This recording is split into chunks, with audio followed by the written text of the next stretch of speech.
Jesus said, you worship what you do not comprehend. And unfortunately, that is the state of many believers. If you ask them, this God that you worship, who is he? Do you know him? They really don't. I used to interface with some guys, from the other religion. And when you bring up very serious issues that they don't understand, they will say, my imam has not told me. I will go and ask my imam. I say, yeah, go and ask. Go and find out. But the believer is not supposed to be that. You're supposed to be accurately taught, right? Study to show yourself approved unto God, a workman that needs not to be ashamed, rightly dividing the word of truth. In this 21st century, if an unbeliever asks you a question about your faith and you cannot answer, it's a tragedy. You just lost an opportunity to convince somebody about your God. That's why in this church we pay attention to the teaching of the word. Somebody say amen. Amen.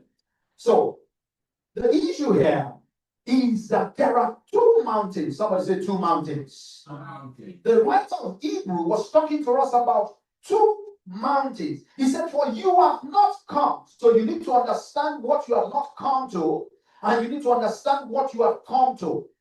Half knowledge is dangerous. Do you understand that? I don't know if you watch skits like I do occasionally. So some guy goes somewhere and they say, you see that bottle in your hand? Drink it. Then he did not listen to the full instruction. What the person wanted to say completely is, drink it, but don't swallow it. So the moment they said drink it, he just drank it. Then the person asked, but don't swallow it. He has already swallowed it. That is poison. Then he's going to die. Half knowledge is very dangerous. If a man hears part instructions and does not get the full revelation, that's a very dangerous person.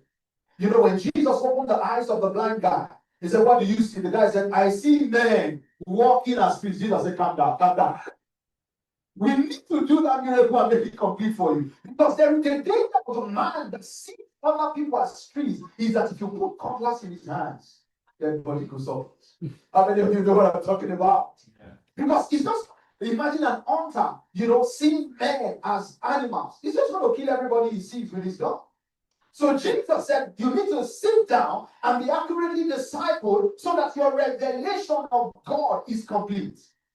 There are many believers that see God as a very terrible one that is just like Shango or Amadioa, that is just looking for somebody to kill. Do you know there are people who see God like that? Even now, it's a terrible thing for the believer not to have accurate understanding, precise knowledge. That's why the church exists, so that everyone can be discipled to come to the revelation